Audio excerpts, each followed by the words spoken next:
وہ ہے خوف. اور میں بار بار یہ اپنی قوم کو بتاتا رہتا ہوں کہ جو خوف کا بت ہے اس کا توڑنا بڑا ضروری ہے. تو میرے نبی صلی اللہ علیہ وسلم تو جو قرآن تھی وہ چلتے پھرتے قرآن تھے.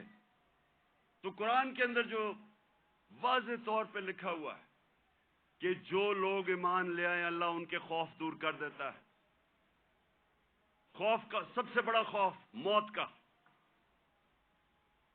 اللہ نے کہا زندگی موت میرے ہاتھ میں ہے. لوگ ابھی بھی ڈرتے ہیں موت سے جب پتہ ہے کہ اللہ نے فیصلہ کیا ہوا کہ جب میں چاہوں گا تو اس سے پہلے نہیں جاؤ گے. عزت ذلت اللہ کے ہاتھ میں. لوگ ڈرتے ہیں کہ ہم ذلیل ہو جائیں گے. میں جب سے سیاست شروع کی لوگ مجھے کہتے تھے جی سیاست بہت بری چیز ہے آپ کو ذلیل کر دیں گے وہ. اور پھر رسک لوگ اپنی نوکریاں نہیں چھوڑتے غلط کام کرتے ہیں غلط آرڈر لیتے ہیں صرف اس لیے کہ جی میری نوکری نہ چلی جائے میرا رسک نہ چلا جائے. اللہ نے کہا وہ میرے ہاتھ میں ہے. یہ بڑا امپورٹنٹ ہے آپ کے لیے سمجھنا کہ وہ کیسے چینج آئے مدینہ کے لوگوں. وہ آزاد ہو گئے. ان کی پرواز اوپر جانی شروع ہو گئی. میں اپنی زندگی سے آپ کو بتاؤں جیسے جیسے اللہ نے اور جو اس کا سب سے بڑا تحفہ ہے ایمان کا جیسے جیسے میں نے نبی صلی اللہ علیہ وسلم کی زندگی کو پڑھنا شروع کیا سیرت نبی کو سمجھنا شروع کیا تو یہ آہستہ آہستہ میرے بت ٹوٹتے گئے. یہ نہیں کہ میرے میں بھی خوف نہیں تھا میرے میں بھی خوف تھا. مجھے بھی یہ ہوتا تھا کہ جی لوگ مذاق اڑائیں گے لوگ ہنسیں گے آپ کے اوپر. مجھے بھی میں تو بلکہ زیادہ مجھے بچپن میں بہت ہی شرم آتا تھا تقریر ہی نہیں ہوتی تھی لوگوں کے سامنے. تو مجھے ہمیشہ خوف ہوتا تھا کہ اچھا جی لوگ مذاق اڑائیں گے.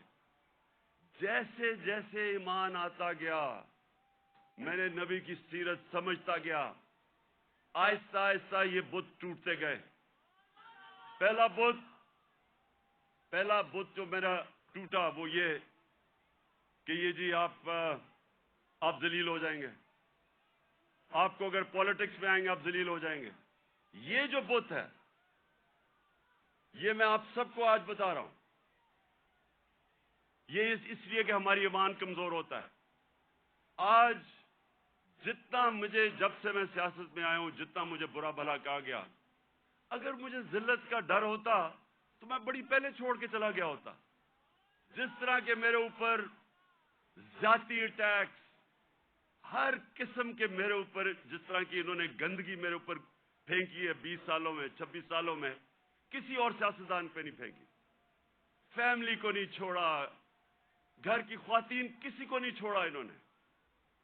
لیکن کیا یہ اب آپ کے سامنے ہے میں اپنی ساری قوم کے سامنے کہہ رہا ہوں کیا مجھے انہوں نے ذلیل کرنے میں کامیاب ہو گئے. میں آپ کو آج سب کو کہہ رہا ہوں پچھلے 6 مہینے میں جتنی مجھے اللہ نے عزت دیا مجھے ساری زندگی میں کبھی اتنی عزت نہیں ملی.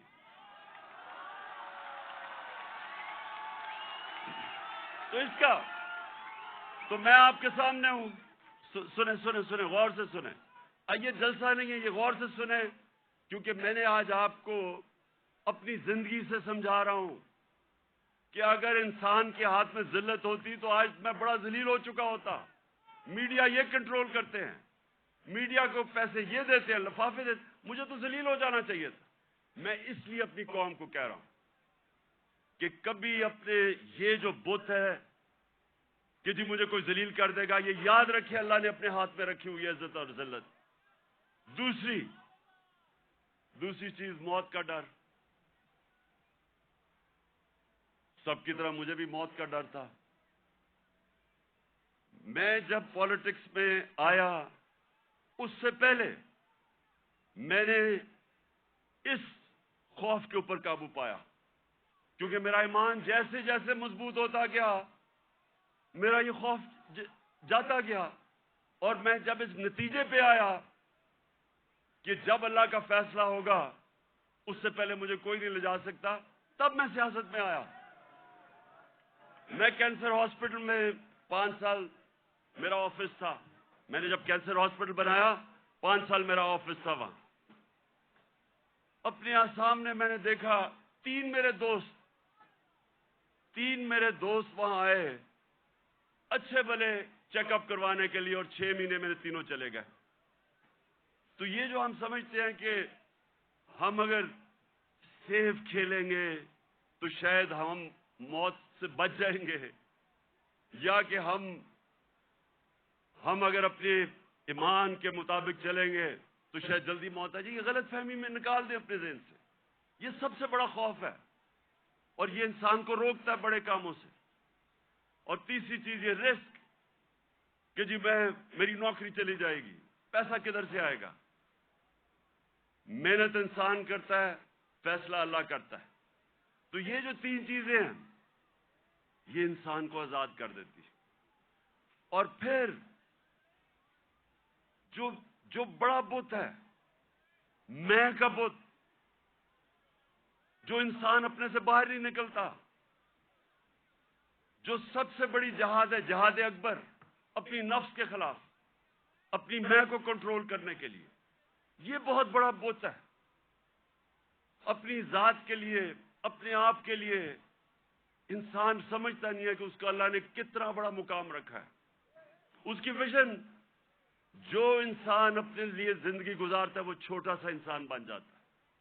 جتنا مرضی اللہ اس کو نواز دے، جتنے مرضی پیسے دے دے، علم دے دے، جو اپنی ذات کے لیے زندگی گزارتا ہے وہ آج تک دنیا کی تاریخ میں بڑا انسان نہیں بن سکا. لوگ کس کو یاد رکھتے ہیں؟ ہم بڑے ہو رہے تھے لاہور میں تو سارے گنگا رام کو یاد رکھتے تھے. گنگا رام کو کیوں؟ اس نے ہسپتال بنایا تھا انسانوں کے لیے. سارے جو اللہ کے برے صغیر میں بڑے بڑے جو صوفی آئے، ولی اللہ آئے، آج بھی ان کے مزاروں پہ دیکھے لاکھوں لوگ جاتے ہیں. کیوں جاتے ہیں؟ کیونکہ وہ انسانوں کے لیے آئے تھے. وہ سب عاشق رسول تھے. وہ سارے، ان کی زندگی انسانوں کے لیے تھی، اور انسان ان سے پیار کرتے، عزت دیتے. سو یہ جو بت ہے، جب انسان اپنے سے باہر نہیں نکل سکتا، تو میرے نبی صلی اللہ علیہ وسلم نے مدینہ میں اس طرح لوگوں کو آزاد کیا. پھر انہوں نے معاشرے کو چینج کیا. انہوں نے، کیونکہ میں نے برطانیہ کا نظام دیکھا ہے، ادھر میں نے اندر سے کئی سال رہا اور وہاں سسٹم سٹڈی کیا، یونیورسٹی وہاں گیا. اب دیکھیں انہوں نے مدینہ میں سب سے پہلے چیز کیا کی؟ انہوں نے سب سے پہلے عدل اور انصاف قائم کیا. یہ آپ کے لیے بڑا امپورٹنٹ ہے سمجھنا. عدل اور انصاف کا مطلب ہوتا ہے رول آف لا.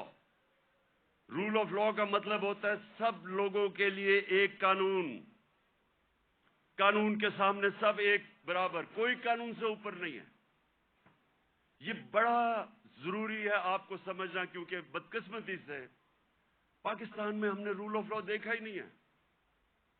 میں جب شروع میں گیا برطانیہ تو پہلی دفعہ میں نے رول آف لا دیکھا.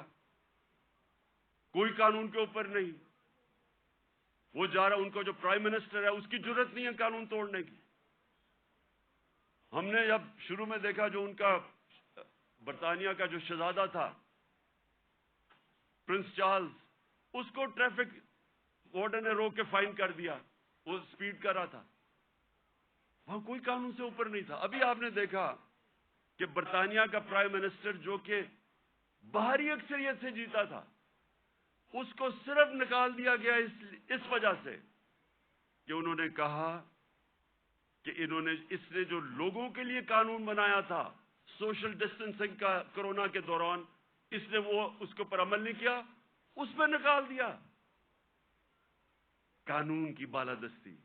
اور یہ میرے نبی صلی اللہ علیہ وسلم نے مدینہ میں کہا کہ میری بیٹی بھی اگر جرم کرے گی تو اس کو سزا ملے گی. کوئی قانون سے اوپر نہیں ہے. انہوں نے جو عدل اور انصاف کا نظام قائم کیا، یہ یاد رکھیں کہ پہلے عدل اور انصاف آیا، پھر خوشحالی آئی. یہ نہیں کہ پہلے خوشحالی آئی اور پھر انصاف ہوا. انصاف کی وجہ سے خوشحالی آتی ہے معاشرے میں. جو آج دنیا کے اندر ایک انڈیکس ہے، اسے کہتے ہیں رول آف لا انڈیکس، کہ کن معاشروں میں دنیا میں قانون کی بالادستی ہے اور کن معاشروں کے اندر جنگل کا قانون ہے، یعنی جس کی لاٹھی اس کی بھینس۔ آپ کو حیرت ہوگی سن کے کہ جس ملک پہ سب سے زیادہ قانون کی حکمرانی ہے، یعنی انصاف ہے، جو مدینہ کی ریاست میں قائم کیا گیا، وہ ہے سوئٹزرلینڈ۔ سوئٹزرلینڈ میں 99.9% رول آف لا انڈیکس ہے، یعنی مکمل انصاف ہے وہاں کوئی انسان قانون کے اوپر نہیں ہے۔ سب سے خوشحال جگہ ہے سوئٹزرلینڈ، وسائل ہے ہی نہیں، اور سب سے کم رول آف لا انڈیکس پہ کون ہے؟ نائجیریا، 7%، وہ ہے تقریباً 100%، وہ ہے 7%۔ نائجیریا سب سے زیادہ افریقہ میں تیل نائجیریا میں ہے، اسے تو بڑا امیر ہونا چاہیے وسائل کے حیثیت سے۔ سوئٹزرلینڈ میں تو سوائے گائے اور پہاڑوں کے ہے ہی کچھ نہیں، وہ سب سے خوشحال ہے۔ اور نائجیریا میں سب سے زیادہ غربت ہے، کیونکہ قانون ہی نہیں ہے، انصاف ہی نہیں ہے۔ وہاں بھی اوپر تکڑے لوگ بیٹھے ہوئے ہیں جو کہتے ہیں ہم قانون کے اوپر ہیں، قانون صرف کمیوں کے لیے ہے۔ ادھر بھی کوئی وہ ملک جدھر افریقہ میں سب سے زیادہ تیل ہے، وہ غربت ہے، کیونکہ صرف 7% رول آف لا انڈیکس ہے۔ اور آپ کو افسوس ہوگا کہ تقریباً ساری مسلمان دنیا 20% سے کم ہے، پاکستان بھی 10% سے کم ہے، ہمارا یہ حال ہے۔ تو کیسے خوشحالی آئے گی؟ کیونکہ ہم نے جو میرے نبی صلی اللہ علیہ وسلم نے مدینہ کی ریاست میں جو پرنسپل سیٹ کیے تھے، نمبر 1 تھا انصاف۔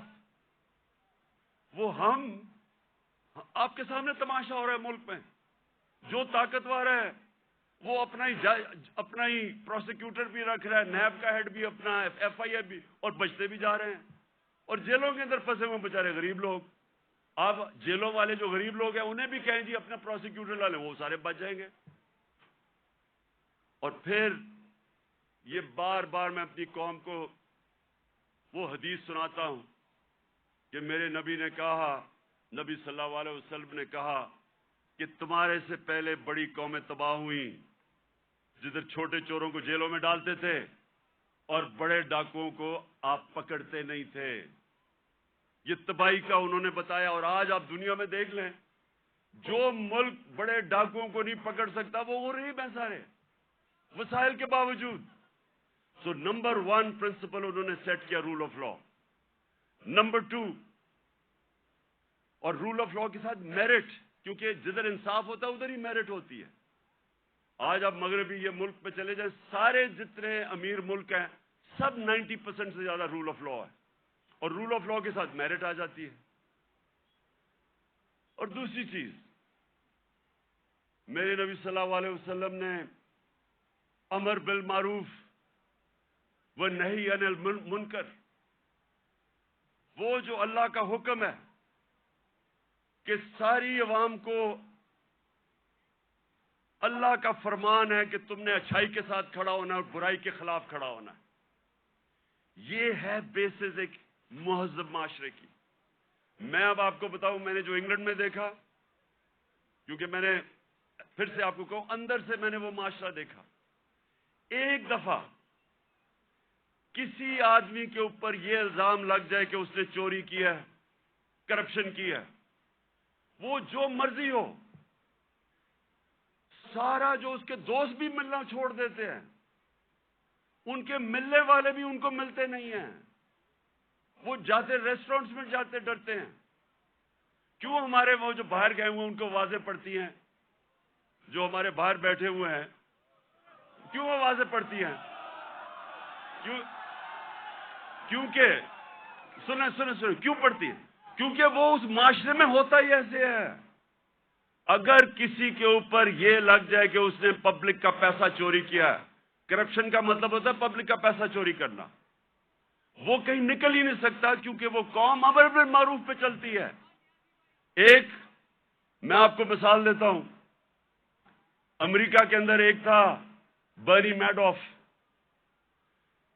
اربوں اربوں ڈالر پتی تھا. ساری سوسائٹی میں سارے بڑے بڑے فلم سٹارز سوسائٹی کے سارے اس کے سے ملتے تھے, تصویریں کھچاتے تھے.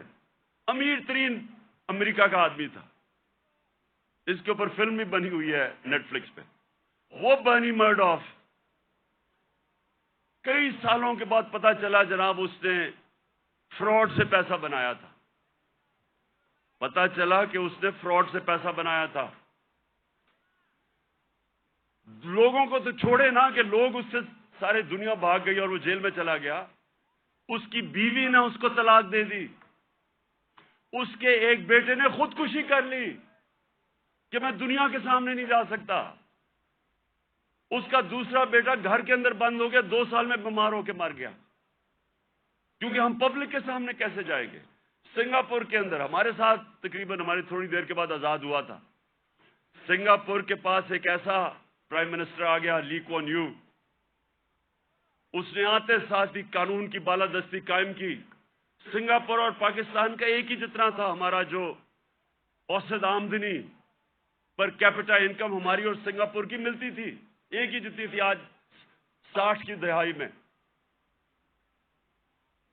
ایماندار پرائم منسٹر آیا, قانون کی بالادستی قائم کی. جیسے ہی آپ قانون کی بالادستی قائم کرتے ہیں کرپشن ختم ہو جاتی ہے. وہ سنگاپور کا ایک منسٹر, اس کا اپنا دوست تھا, وہ پکڑا گیا کرپشن میں. اس دوست کو, وہ پرائم منسٹر کا دوست تھا, جیسے ہی وہ پکڑا گیا اسے پتا تھا کہ میں اب بچ نہیں سکتا, حالانکہ میں پرائم منسٹر کا دوست ہوں. اس نے خودکشی کر لی کہ اب میں معاشرے میں کیسے جاؤں گا, کیونکہ معاشرے میں امر بالمعروف ہے. عوام کھڑی ہو جاتی ہے اچھائی کے ساتھ. وہی سنگاپور. اب یہ سوچیں, ہم اور سنگاپور ایک ہی جگہ تھے 60 کی دہائی میں. آج وہ ہمارا کتنا پر کیپٹا انکم ہے, اوسط آمدنی آج پاکستان میرے خیال میں $2,500 ہو گیا, 3,000 مجھے ابھی پورا ایگزیکٹ نہیں پتا. سنگاپور میں $60,000 پر کیپٹا انکم ہے, اوسط آمدنی. تو پہلے انصاف اور اس کے بعد خوشحالی اور معاشرے کی ذمہ داری ڈال دی میرے نبی صلی اللہ علیہ وسلم نے امر بالمعروف پہ. تیسری چیز, انہوں نے اپنے معاشرے کے اندر مدینہ کی ریاست میں کیا کیا, تعلیم کی ایمرجنسی لگا دی. جنگ بدر کے بعد جو قیدی مکہ کے قیدی تھے ان کو واپس کے پیسے لے سکتے تھے, کیونکہ مسلمان تو غریب تھے تب. بلکہ جنگ بدر میں اتنا بھی پڑھ رہا تھا کہ کئی لوگوں کے پاس تلواریں بھی نہیں تھے, ڈنڈوں سے لڑے ہیں. تو وہ تو قیدیوں کو واپس کر کے پیسے لے سکتے تھے, ہتھیار خرید سکتے تھے. دنیا کے عظیم لیڈر نے کہا نہیں, جو 10 مسلمانوں کو پڑھا لکھا دے گا اس کو ہم آزاد کر دیں گے. تعلیم کے اوپر زور دیا. چائنا بھی جانا پڑے تعلیم حاصل کرنے کے لیے تو جاؤ. جب سے تم پیدا ہوتے ہو اور جب تک قبر میں نہیں جاتے علم حاصل کرو. اس لیے صدیوں تک ٹاپ سائنسدان مسلمان تھے. تعلیم کے بغیر معاشرہ اوپر نہیں جاتا. اور ہمارا اب پھر سے حال دیکھ لیں, کتنا زور لگایا تعلیم. کتنا شرم کی بات ہے کہ 75 سال انڈیپینڈنس, پہلی دفعہ ہم نے کوشش کی تھی کہ کم از کم تعلیم کا نظام میں انصاف کریں. نہیں تو امیر کے لیے تھوڑے سے 8 لاکھ امیروں کے لیے انگلش میڈیم, باقیوں کے لیے اردو میڈیم. وہ بیچارے پڑھ کے بھی اوپر نہیں آ سکتے تھے.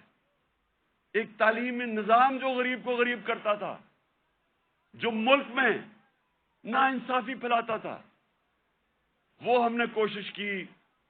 پتہ نہیں اب اس حکومت نے وہ ختم کر دیا ہوگا کہ ایک ہی نصاب 5 کلاس تک اور اوپر تک لے کے جا رہے تھے. لیکن تعلیم, یہ تیسری چیز میرے نبی صلی اللہ علیہ وسلم نے مدینہ میں کہا. تعلیم کے اوپر انہوں نے زور دیا, جس کی وجہ سے مسلمان اوپر گیا. اور پھر فلاحی ریاست, انسانیت کا نظام. دنیا کی تاریخ میں پہلی دفعہ انہوں نے ایک فلاحی ریاست بنائی. اور یقین کریں مجھے پتہ ہی نہیں تھا فلاحی ریاست کیا ہوتی ہے جب تک میں برطانیہ نہیں گیا. میں جب پہلی دفعہ برطانیہ گیا میں نے پہلی دفعہ فلاحی ریاست دیکھی، کسی مسلمان ملک میں نہیں دیکھی. جو انہوں نے مدینہ کی ریاست میں پہلی دفعہ انسانیت کا نظام لے کے آئے تھے کہ کوئی کمزور آدمی اس کی ریاست نے ذمہ داری لی تھی. غریبوں کی آپ حیران ہوں گے کہ جو پینشنز تھیں بوڑھوں کی بھی ذمہ داری پہلی دفعہ دنیا کی تاریخ میں مدینہ کی ریاست نے لی تھی. یتیموں کی، معذوروں کی، بیواؤں کی، ایسا نظام کبھی پہلے نہیں آیا تھا. تو اسٹیٹ نے انسانیت کا نظام لے کے آیا. اور مجھے افسوس سے کہنا پڑتا ہے کہ آج آپ یورپ چلے جائیں، میں نے اسکینڈینیویا جو بہترین میں سمجھتا ہوں کہ اس نظام کے قریب مدینہ کے ریاض جو میں نے دیکھا ہے وہ ڈینمارک، سویڈن، ناروے. آپ وہاں دیکھیں، آپ اپنے پاکستانی رہتے ہیں وہاں ان سے پوچھے تو صحیح کہ انسانیت کیا ہوتی ہے. میں بار بار کہتا ہوں وہ اپنے جانوروں کا ہمارے سے بہتر دھیان رکھتے ہیں. وہ حضرت عمر کا قول تھا کہ اگر کتا بھی بھوکا مرے میری ریاست میں تو میں ذمہ دار ہوں. آج ادھر آپ دیکھ لیں ان کا RSPC ہے. کتے آپ کو سڑکوں پہ نہیں نظر آئیں گے، وہ ان کو ہومز دیتے ہیں، ان کو کھلاتے ہیں پلاتے ہیں. یعنی وہ جو ہم نے دنیا میں شروع کیا تھا، جو میرے نبی صلی اللہ علیہ وسلم نے انسانیت کا نظام دنیا میں شروع کیا تھا، وہ آج ان ملکوں میں مل رہے ہیں جو مسلمان نہیں ہیں. اور یہ یاد رکھیں، یہ کبھی نہیں ہمیں بھولنا چاہیے کہ اللہ نے خطاب میرے نبی صلی اللہ علیہ وسلم کو رحمت للعالمین کہا تھا. سب انسانوں کے لیے رحمت بن کے آئے تھے، جس طرح میرا رب العالمین ہے. اس کا کیا مطلب ہے؟ سب سے پہلے تو جو میثاق مدینہ تھا انسانوں کو اکٹھا کیا گیا. جو میثاق مدینہ چارٹر، مدینہ کا جو چارٹر تھا، جو پہلی کانسٹیٹیوشن تھی، بلکہ دنیا میں کہتے ہیں کہ دنیا میں پہلی کانسٹیٹیوشن تھی، اس میں انسانوں کو اکٹھا کیا گیا. وہاں عیسائی تھے، وہاں مسیح برادری تھی، وہاں یہودی تھے، ان سب کو اکٹھا کیا گیا. انسانوں کو تقسیم نہیں کیا گیا، اکٹھا کیا گیا. تو یہ لیڈر کی نشانی ہوتی ہے کہ لوگوں کو، انسانوں کو اکٹھا کرتا ہے، تقسیم نہیں کرتا. لیکن اس کا ایک اور بھی مطلب ہے کہ جو بھی معاشرہ میرے نبی صلی اللہ علیہ وسلم کے احکامات پہ چلے گا، جو بھی ان کی سیرت پہ چلے گا، وہ مسلمان ہیں یا نہیں ہیں، اللہ کی ان کی برکت آ جائے گی ان کے اوپر، کیونکہ وہ رحمت للعالمین تھے. اگر صرف ان کی سیرت پہ چل کے مسلمانوں کو ہی فائدہ ہونا تھا تو اللہ ان کو رحمت للعالمین نہ کہتے، رحمت المسلمون ہوتے وہ. تو اس لیے آج اگر آپ دیکھتے ہیں ملکوں کی خوشحالی، آپ دیکھیں کہ کتنی طور پہ وہ میرے نبی صلی اللہ علیہ وسلم کی سیرت پہ چل رہے ہیں. آپ کو حیران ہوں گے کہ جب ہم نے بھی شروع میں پڑھا، ہم بھی حیران ہوئے. میں نے بہت پہلے پڑھا، محمد عبدو بڑا اسکالر تھے، بہت بڑے عالم تھے اسلام کے. وہ جب پہلی دفعہ یورپ کوئی 125 سال پہلے گئے اور مصر سے گئے، تو جب وہ مصر واپس آئے انہوں نے کیا کہا؟ انہوں نے کہا میں یورپ گیا تھا، وہاں مسلمان تو نہیں نظر آئے لیکن بڑا اسلام نظر آیا. اور جب واپس مصر آئے تو کہتے مسلمان تو بہت ہیں، اسلام بہت کم نظر آ رہا ہے. تو ہم پاکستانی جدھر آج کھڑے ہیں، ہمارے پاس ایک راستہ ہے. اور میں اس لیے آج میں چاہتا ہوں کہ اس مبارک دن ہم عشق کرتے اپنے نبی صلی اللہ علیہ وسلم سے، لیکن ہم انہوں نے جو ان کی سیرت پہ عمل نہیں کرتے، اور اس کی وجہ سے ہمارے حالات اچھے نہیں ہیں. اور میرا یہ ایمان ہے کہ جب تک ہم وہ جو انہوں نے راستہ بتایا اس پہ نہیں چلیں گے، ہمیں عزت نہیں ملنے لگی. پرائم منسٹر باہر جاتا ہے اور بھیک مانگ رہا ہوتا ہے، جی مجھے پیسے دے دو نہیں تو ہمارا ملک تباہ ہو جائے گا. سب 22 کروڑ لوگوں کے لیے، ہم سب کے لیے شرمناک ہے کہ وہ ملک جس کا نعرہ تھا پاکستان کا مطلب کیا، لا الہ الا اللہ، یہ بڑا نعرہ ہے، یہ دعویٰ ہے بہت بڑا، یہ اللہ سے وعدہ ہے کہ اللہ تیرے سوا کوئی خدا نہیں ہے، وہ آج ایسے پھر رہا ہے دنیا میں، کوئی آتا ہے گورے رنگ کا، کوئی باہر سے آ جاتا ہے، سارے گر جاتے ہیں اس کے سامنے، نہ عزت ہے نہ آزادی ہے۔ جو حکم ملتا ہے کہ اچھا جی روس سے تیل نہیں لینا، ہم نہیں لیتے کیونکہ حکم آیا باہر سے۔ تو میرے پاکستانیوں، ہمیں آج اس مبارک دن پہ اپنے ریفلیکٹ کرنا ہے، غور اور فکر کرنا ہے کہ ہم نے کیسے اس قوم کو اس قوم ادھر پہنچانا ہے جس کے لیے یہ ملک بنا تھا۔ یہ ملک اس لیے نہیں بنا تھا کہ تھوڑے سے لوگ 1% لوگ امیر ہو جائیں اور پیسے بنائیں اور قانون کے اوپر چلے جائیں اور باقی لوگ ان کی غلامی کریں، اس لیے نہیں ملک بنا تھا۔ ملک بنا تھا، ایک بڑا خواب تھا کہ ہم ان پرنسپلز پہ چلیں گے، اور دنیا کی تاریخ شاہد ہے کہ وہ 10 سالوں کے اندر، 10 سال، زیادہ دیر نہیں، 10 سالوں کے اندر وہ قوم کھڑی ہو گئی تھی۔ پہلے 4-5 سال تو مشکل سے، پہلے 4-5 سال تو امہ سروائیو کر رہی تھی بڑی مشکلوں سے، کبھی جنگ احد، پھر جنگ خندق، بڑی مشکلوں سے امہ نے اپنے آپ کو بچایا، قربانیاں دے کے اپنے آپ کو بچایا۔ اس کے بعد وہ پھر ان کا عروج شروع ہوا۔ قومیں قربانیاں دے کے بنتی ہیں، قومیں بھیک مانگ کے اور قرضے دے کے اور دوسروں کے سامنے ذلیل ہو کے نہیں قومیں بنتی۔ قومیں بنتی ہیں جب، جس طرح دنیا کے عظیم لیڈر نے اپنی مثال دی کہ جب جنگ خندق کے اندر مشکل وقت تھا، کھانا پینا نہیں تھا کیونکہ وہ چاروں طرف مکہ کے وہ کفار نے گھیرا ہوا تھا ان کو، تو لوگوں کو کہا پیٹ ایک پتھر باندھو پیٹ پہ، اپنے پیٹ پہ 2 پتھر باندھے ہوئے تھے۔ لیڈر نے قربانی دے کے اپنی قوم کو کھڑا کیا تھا۔ اور یہ وہ قوم اللہ نے جس کو ہر قسم کی نعمتیں بخشی ہیں، ہمیں 12 موسم، ہر قسم کی، یہاں آپ کو اندازہ ہی نہیں ہے، میں تو 3.5 سال میں اقتدار میں پتہ چلا کہ اللہ نے کیا دیا ہے۔ لیکن ہمیں کیریکٹر چاہیے، ایک کیریکٹر چاہیے ایک بڑی قوم بننے کے لیے، جو ہمارے نبی صلی اللہ علیہ وسلم نے ان کو آزاد کیا تھا، ان کا کیریکٹر اٹھایا تھا۔ ایسا کیریکٹر تھا کہ انڈونیشیا اور ملیشیا کے اندر کوئی مسلمان فوج نہیں گئی، صرف مسلمان تاجروں کی وجہ سے، ان کے کیریکٹر کو دیکھ کے لوگ مسلمان ہو گئے۔ حضرت معین الدین چشتی جب راجپوتانہ میں آئے تو وہاں تو کوئی مسلمان ہی نہیں تھا، راجپوتانہ میں تو کوئی مسلمان نہیں تھا۔ جب وہ گئے تو لاکھوں لوگ ان کے جنازے پہ آئے، کیریکٹر سے انہوں نے بدلا۔ جو ساری جو 10 سال تھے، 622 اور 632 ٹوٹل، لوگ کہتے ہیں جی تلوار سے اسلام پھیلا، جو ٹوٹل جو مسلمان اور جن کا مقابلہ تھا مخالف، جو ٹوٹل لوگ جنگوں میں مرے تھے وہ 1200-1300 تھے، 1200-1300 10 سال میں لوگ جنگوں میں مرے تھے۔ فکری انقلاب تھا، ذہن بدل گئے تھے، اور ذہنوں نے انسان کو بڑا انسان بنایا تھا، آزاد ذہنوں نے۔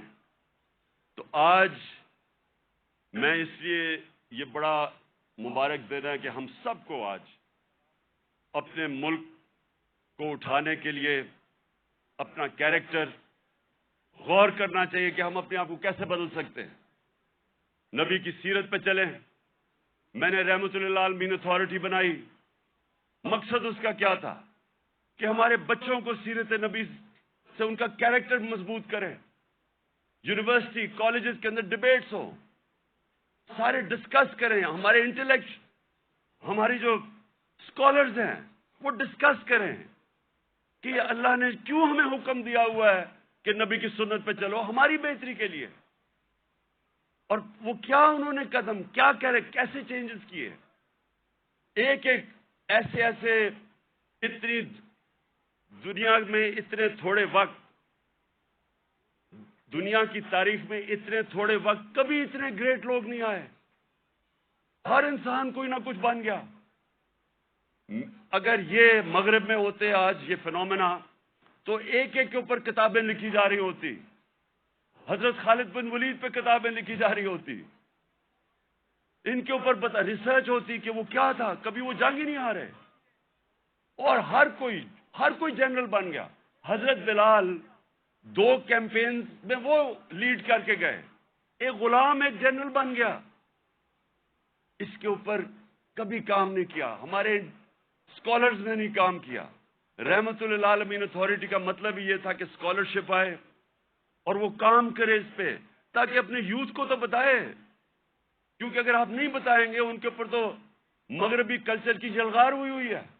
موبائل فون سے بچوں کو وہ مٹیریل مل رہا ہے جو انسانی تاریخ میں نہیں بچے اب کو ملا. تو جب تک آپ ان کو سیرت نبی سے ان کو مضبوط نہیں کریں گے، وہ کیسے، یہ جو اتنا آنسلاٹ ہے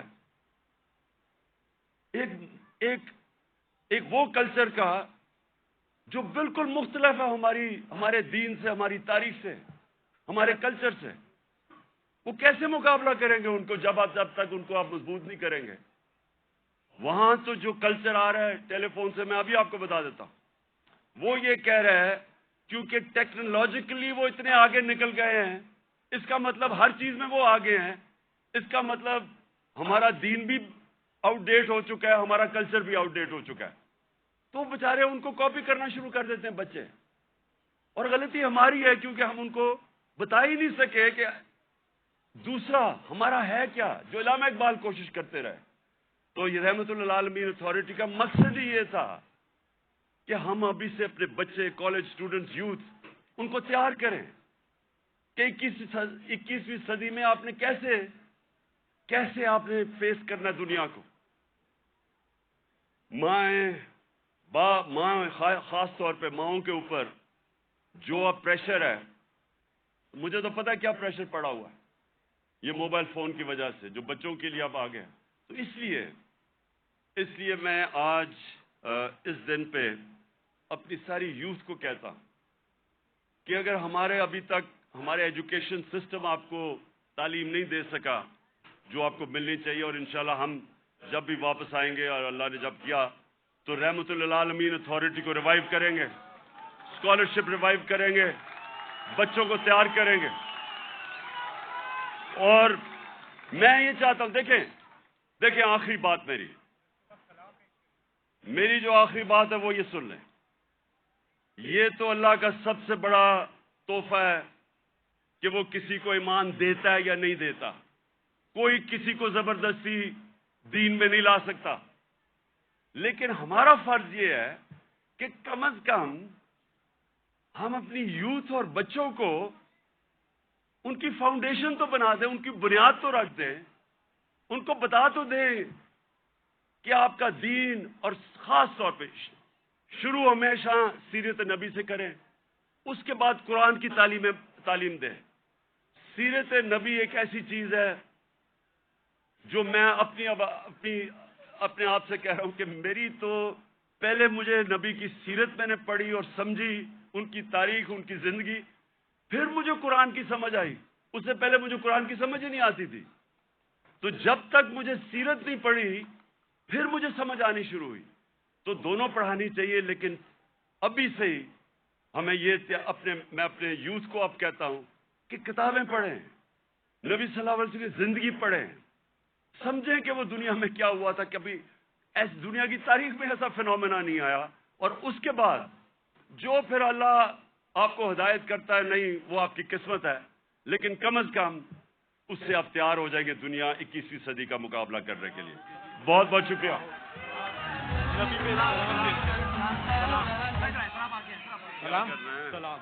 اب ہم سب مل کے سلام پیش کریں گے.